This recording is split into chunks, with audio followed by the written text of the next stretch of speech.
कहानी की शुरुआत में तोमस नाम के एक स्वीडिश बिजनेसमैन को दिखाया जाता है जो अपनी नॉर्वेजियन वाइफ एबा, बेटी वेरा और बेटे हैरी के साथ फ्रांस के बर्फीले पहाड़ों में छुट्टियां मनाने के लिए आता है। ये चारों एक रिसोर्ट में ठहरते हैं जहां एबा की मुलाकात शार्लेट नाम की एक औरत से होती है जो एक लिबरल वाइफ होती है, जो अपने पति और 2 बेटियों को घर पर छोड़कर कुछ दिन अपने एक इटालियन बॉयफ्रेंड ब्रूनो के साथ यहाँ छुट्टियां मनाने आई है। एबा भी उसे बताती है कि उसका हस्बैंड तोमस, जो कि एक बिजनेसमैन है, उसे कई दिन बाद 5 दिन की छुट्टी मिली है जिसमें आज उनका पहला दिन है।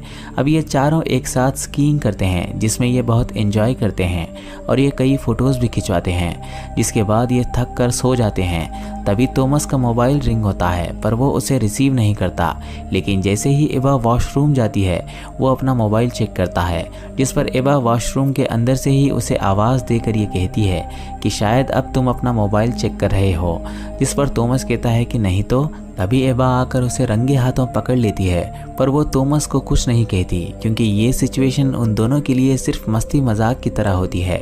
इससे हमें ये पता चलता है कि एबा अपने हस्बैंड को अच्छी तरह जानती है कि वो कब क्या करता है। उसी रात बर्फीले पहाड़ों पर कुछ धमाके होते हैं। दरअसल ये धमाके पहाड़ों पर जमे हुए एक्सेस बर्फ को क्लियर करते हैं, जिससे अवालांच यानी पहाड़ों से बर्फ का तूफान या फिर बड़े बड़े टुकड़े गिरने का खतरा कम हो जाता है और इससे टूरिस्ट भी आराम से स्कीइंग कर सकते हैं। अगले दिन ये चारों उसी रिसोर्ट के टेरेस पर लंच के लिए जाते हैं, जिसकी बालकनी से बर्फीले पहाड़ काफ़ी खूबसूरत और एकदम करीब दिखाई देते हैं। जैसे ही वो खाना शुरू करते हैं उन्हें उसी धमाकों की आवाज़ सुनाई देती है जिससे बच्चे सहम जाते हैं। पर तोमस और एबा को पता है कि ये धमाके किस लिए किए जाते हैं, इसलिए वो उसे इग्नोर करते हैं। तभी तोमस देखता है कि उस पहाड़ से बर्फ के कई छोटे छोटे टुकड़े गिर रहे हैं। तोमस के साथ हर कोई उस मंजर को अपने मोबाइल में रिकॉर्ड कर रहा होता है, पर बच्चे ये सब पहली बार देख रहे होते हैं, इसलिए वो थोड़ा पैनिक होकर प्रोटेक्शन के लिए अपने पिता को पुकार रहे होते हैं। पर तोमस वीडियो रिकॉर्ड करने में बिजी होता है। तभी अचानक वो बर्फ के टुकड़े एक बड़े से तूफान की शक्ल में उन्हीं की ओर बढ़ने लगते हैं, जिससे वहां पर मौजूद हर कोई घबरा जाता है और इधर उधर भागने लगता है। ये देखकर तोमस भी अपना मोबाइल और ग्लव्स लेकर वहां से भाग जाता है, जबकि एबा बच्चों के साथ प्रोटेक्टिव और पैनिक मोड में उधर ही फंस जाती है। कुछ ही सेकंड्स में एक वाइट ब्राउनिश फॉग उस पूरे टेरेस को लपेट लेता है, जिससे पूरा टेरेस सफ़ेद हो जाता है। किसी को कुछ दिखाई नहीं देता।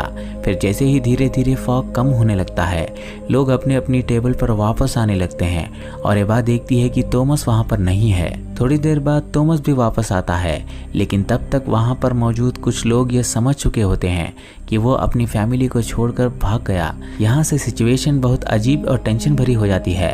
एबा और बच्चे तोमस को गुस्से से घूर रहे होते हैं और तोमस भी ये जानता है कि उसने क्या किया है और वो उसे क्यों घूर रहे हैं। वो तोमस से इस बारे में बात करने के लिए बच्चों को कमरे के अंदर भेज देती है, पर बच्चे लगातार उसे ये बता रहे होते हैं कि कमरे के अंदर कोई आदमी खड़ा है। पर एबा के लिए अब ये जानना ज़रूरी हो चुका था कि तोमस ऐसा कैसे कर सकता है। इससे पहले कि एबा उससे कुछ पूछती, तोमस ऐसे बर्ताव करता है जैसे कि कुछ हुआ ही नहीं। एबा को लगा कि तोमस इस बारे में उससे कुछ बात करेगा, पर उल्टा वो एबा से पूछता है कि तुम इतना चिढ़ क्यों रही हो। ये सुनकर एबा समझ जाती है कि वो हिचकिचा रहा है, वो बोल नहीं पा रहा, इसलिए वो उससे पूछती है कि क्या मुझे चिढ़ना चाहिए। तोमस कहता है नहीं तो, वो छोटा सा तूफान ही तो था, चलो कमरे में चलते हैं। तभी उस कमरे से रिसोर्ट का जेनिटर निकलता है जो साफ सफाई करने के लिए अंदर गया था और बच्चे उसी के बारे में एबा को बता रहे थे कि अंदर कोई आदमी खड़ा है। अंदर आने के बाद वो देखते हैं कि बच्चे उन दोनों से नाराज हैं, यही कि तोमस उन्हें छोड़कर भाग गया और एबा ने उन दोनों को उस अनजान आदमी के साथ कमरे में छोड़ दिया। एबा उन्हें समझाती है कि वो कुछ बातें बच्चों के सामने नहीं कर सकते, पर बच्चे उसकी कोई बात नहीं सुनते। वो गुस्से में उन पर चिल्लाने लगते हैं, जिस पर वो दोनों कुछ देर के लिए कमरे से बाहर आ जाते हैं और एबा देखती है कि तोमस हंस रहा है। हालांकि एबा तोमस की उस हरकत को लेकर अभी भी कंफ्यूज्ड होती है, पर वो बच्चों के सामने कोई तमाशा नहीं करना चाहती, इसलिए वो कुछ देर नॉर्मल रहती है। फिर उसी रात वो शार्लेट और उसके बॉयफ्रेंड ब्रूनो से डिनर पर मिलते हैं, जहां शार्लेट का बॉयफ्रेंड ब्रूनो उनसे पूछता है कि यहां आकर उन्हें कैसा लगा।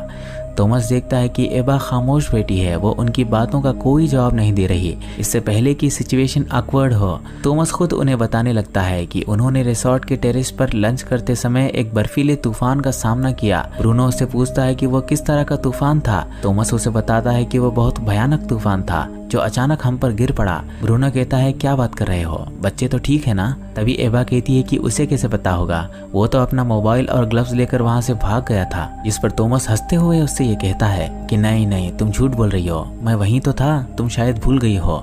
एवा भी उसी लहजे में उससे कहती है कि नहीं, तुम झूठ बोल रहे हो, सच बताओ तुम डर कर भाग गए ना। जिस पर थॉमस उससे कहता है कि तुम्हें शायद गलतफहमी हो रही है, मैं स्की बूट्स पहना हुआ था, ऐसे में मैं कैसे भाग सकता हूँ।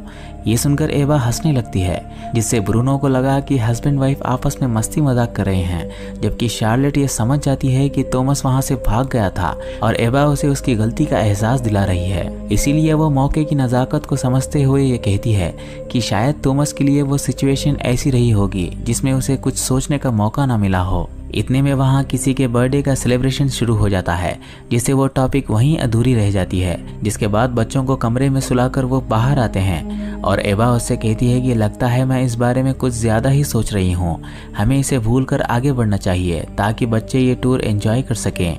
जिसके बाद ये दोनों एक दूसरे को हक करते हैं।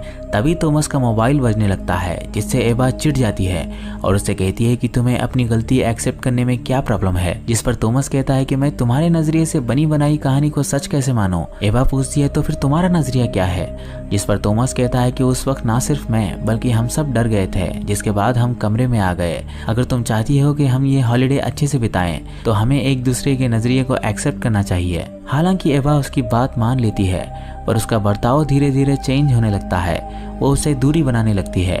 जिस पर थॉमस एक बार फिर उससे बात करने के लिए कमरे के बाहर आता है। तभी एवा देखती है कि उधर जेनिटर खड़ा है। वो थॉमस से कहती है कि तुम उससे कहो कि वो हमें थोड़ी प्राइवेसी दे। जिस पर थॉमस गुस्से में उससे ये कहता है कि हे, तुम क्या चाहते हो, क्यों खड़े हो, क्या सुनना चाहते हो। तभी जेनिटर उसे घूरने लगता है, जिस पर एवा उस जेनिटर से ये रिक्वेस्ट करती है कि हमें कुछ जरूरी बात करनी है, हमें थोड़ी प्राइवेसी दे दो। दरअसल थॉमस जेनिटर पर गुस्सा करके एवा के सामने ये साबित कर रहा था कि वो कितना ब्रेव है, वो उस तूफान से डरकर नहीं भागा। अब इस कहानी में मैट्स नाम के एक आदमी की एंट्री होती है, जो कि थॉमस का दोस्त होता है, जिसे थॉमस ने ही इनवाइट किया है, जो है तो एक शादीशुदा आदमी, पर वो अपनी 19 साल की एक गर्लफ्रेंड के साथ आ रहा है। अब स्कीइंग के तीसरे दिन एवा उससे कहती है कि आज मैं अकेले ही स्कीइंग करूंगी, तुम बच्चों के साथ रहना। थॉमस समझ जाता है कि वो ऐसा क्यों कर रही है, इसलिए वो उससे कहता है कि ठीक है, तुम मेरा क्रेडिट कार्ड लेकर जाओ। जिस पर एवा कहती है कि इसकी कोई जरूरत नहीं है, मैं अपने क्रेडिट कार्ड से काम चला लूंगी। वो काफी देर तक अकेले ही स्कीइंग करती है, जिसके बाद वो शार्लेट से मिलती है, जो अपने इटालियन बॉयफ्रेंड को हमेशा के लिए गुड बाय कह रही है। ये दोनों एक साथ ड्रिंक करते हैं और बातों बातों में एवा उससे कहती है कि तुम यहाँ किसी अनजान लड़के के साथ हो, ये जानकर क्या तुम्हारे हस्बैंड को जलन नहीं होती, तुम्हारे बच्चों को तकलीफ नहीं होती। शार्लेट कहती है कि इसमें तकलीफ की क्या बात है, जबकि वो भी मेरी तरह जिंदगी अपनी मर्जी से गुजार रहे हों। जिस पर एवा उससे पूछती है कि क्या तुम्हें अपने हस्बैंड और बच्चों को छोड़कर यहाँ अकेले इन बर्फीले पहाड़ों में, और वो भी किसी और कंट्री के अनजान लड़के के साथ वक्त बिताना ज्यादा जरूरी लगता है। ये सुनकर शार्लेट समझ जाती है कि एबा उसे उसकी अडल्टरी यानी गुनाह और फैमिली से डिसलॉयल्टी का एहसास दिला रही है। इसलिए वो उससे कहती है कि ये जगह इस बारे में बात करने की नहीं है, क्यों ना हम इस हॉलिडे को एंजॉय करें। इधर थॉमस देखता है कि हैरी बहुत अपसेट हो रहा है। थॉमस उससे पूछता है कि तुम्हें क्या हुआ है। पहले तो हैरी कुछ नहीं बताता, फिर फोर्स करने पर वो अपने पिता से कह देता है कि मुझे डर है कि कहीं तुम दोनों डिवोर्स ना ले लो। ये कहकर वो उसकी ट्रेन के अंदर चला जाता है। वहीं हम एबा को देखते हैं जो बहुत अकेली हो गई है। हालांकि थॉमस बच्चों के साथ बहुत खुश है, पर उसके दिलो दिमाग में सिर्फ एक ही सवाल घूम रहा होता है कि क्राइसिस के समय क्या मैं अपने हस्बैंड पर अपने बच्चों की हिफाजत के लिए भरोसा कर सकती हूँ या नहीं। एबा चाहती है कि थॉमस सच मान ले, क्योंकि थॉमस के लिए एक बाप और एक हस्बैंड का असली इम्तिहान वही था।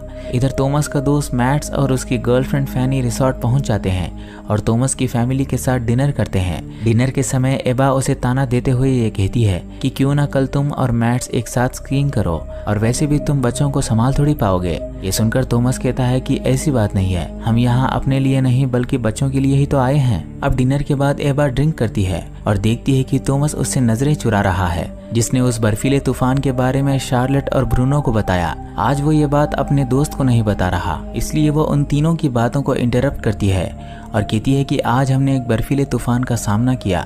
दरअसल एबा चाहती है कि कोई और भी उस सिचुएशन को समझे और थॉमस को यह एहसास दिलाए कि जिस समय एबा को थॉमस की जरूरत थी उस समय उसने एबा और बच्चों को अकेला छोड़ दिया। वो अपने जज्बात और आंसुओं को रोकने की कोशिश करते हुए मैट्स और फैनी को सब कुछ बता देती है कि मैं और बच्चे उसे पुकार रहे थे, पर उसने कोई जवाब नहीं दिया। फिर जैसे ही फॉग क्लियर हुआ तो हमने देखा कि वो वहाँ पर नहीं था। फिर थोड़ी देर बाद वो वापस आकर ये कहता है कि ये तो एक मामूली सा तूफान था। ये सुनकर वो तीनों स्पीचलेस रह जाते हैं। वो उनसे कहती है कि कहने को तो मैं इस बड़े से रिसोर्ट में आई हूँ, पर मैं खुश नहीं हूँ क्योंकि वो मेरे साथ रहकर भी मेरे साथ नहीं था। ये सुनकर मैट्स भी वही कहता है जो शार्लेट ने कहा था कि शायद वो सिचुएशन ऐसी रही होगी जिसमें थॉमस को सोचने का मौका ना मिला हो। वो थॉमस से पूछता है कि तुम इस बारे में क्या कहना चाहोगे। तभी अचानक हैरी का खिलौना ड्रिंक्स से टकराता है जिससे फर्श गीला हो जाता है और इसी बहाने थॉमस भी उस खिलौने को लेकर हैरी के पास चला जाता है। जिसके बाद मैट्स थॉमस को डिफेंड करते हुए एबा को समझाने के लिए उसे कई मिसालें देता है कि फिल्मों के हीरो को देखकर हम असल जिंदगी में भी वही हीरोइक एक्शन एक्सपेक्ट करते हैं, जबकि सिचुएशन हमेशा ऐसी नहीं होती। जिस पर एबा उससे कहती है कि मैंने ये तो नहीं कहा था कि वो उस तूफान को रोक सकता था। अपने बच्चों को प्रोटेक्ट करना सिवाय एक नेचुरल एक्ट के और कुछ नहीं है जो कि हर पेरेंट करता है। वहीं थॉमस भी ये सारी बातें अंदर से सुन रहा होता है और कुछ सोचने के बाद वो वापस उनके पास आता है। वो एबा से कहता है कि तुम कुछ ज्यादा ही ड्रामेटिक हो रही हो, जबकि उस पल को मैं सिवाय एक एक्सपीरियंस के और कुछ नहीं मानता। दरअसल मैं अपना नजरिया शेयर ही नहीं करना चाहता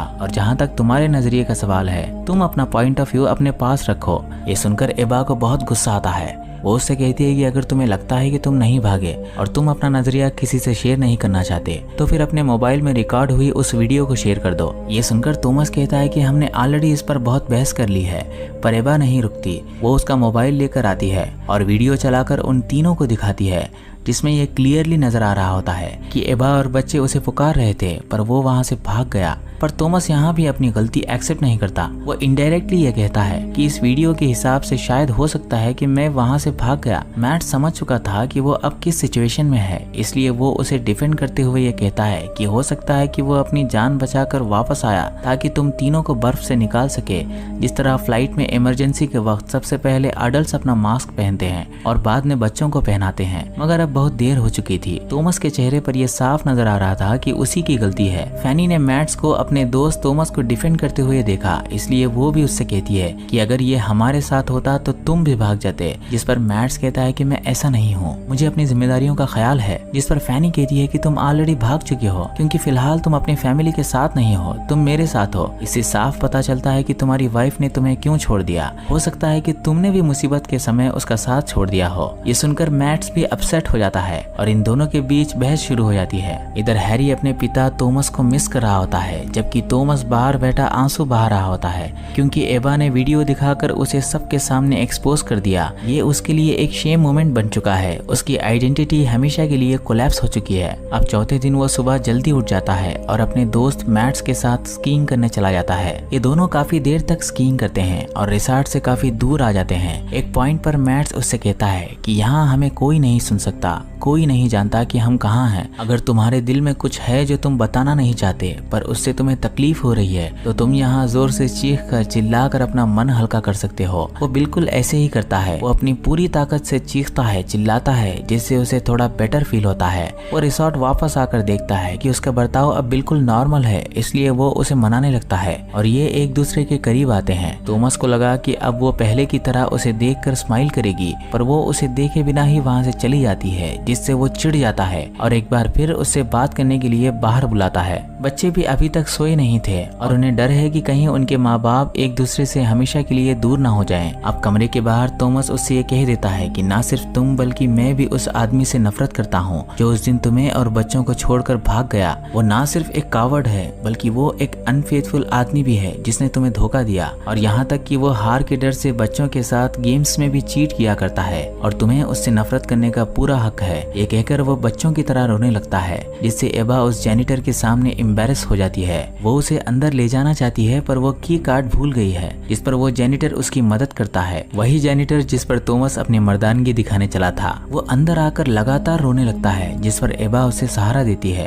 तभी बच्चे भी आकर अपने पिता से लिपट जाते हैं और रोते हुए एबा से पूछते हैं कि डैडी को क्या हुआ है। एबा उन्हें बताती है कि कुछ नहीं, बस डैडी आज थोड़े सैड हैं। अब 5वें दिन की सुबह ये चारों एक साथ मिलकर स्कीइंग करने के लिए रिसोर्ट से बहुत दूर जाते हैं, जहां उन्हें फॉग देखकर डर लग रहा होता है। ऐसे में थॉमस कहता है कि पहले मैं जाऊंगा, जिसके बाद वो उन्हें उसके पीछे आने के लिए कहता है। ये चारों अब उसी तरह एंजॉय करते हैं जैसे उन्होंने पहले दिन किया था, पर अचानक थॉमस और बच्चे देखते हैं कि एबा मिस हो चुकी है। वो उन्हें कहीं दिखाई नहीं दे रही, जिस पर थॉमस बच्चों से ये कहता है कि तुम दोनों यहीं रहना, मैं तुम्हारी मॉम को ढूंढ कर लाता हूँ। ये कहकर वो वहाँ से निकल जाता है। काफी देर तक जब वो नहीं आता तो बच्चे डर जाते हैं और उन्हें आवाजें देने लगते हैं। तभी वो देखते हैं कि डैडी ने उनकी मॉम को ढूंढ लिया है और वो उन्हें वापस लेकर आ रहे हैं। ये देखकर वो बहुत खुश होते हैं कि उनके माँ बाप अब एक दूसरे के साथ बहुत खुश हैं। दरअसल ये एक तरह का एक्ट होता है जो थॉमस और एबा ने बच्चों का मूड और माइंड दोनों चेंज करने के लिए किया था,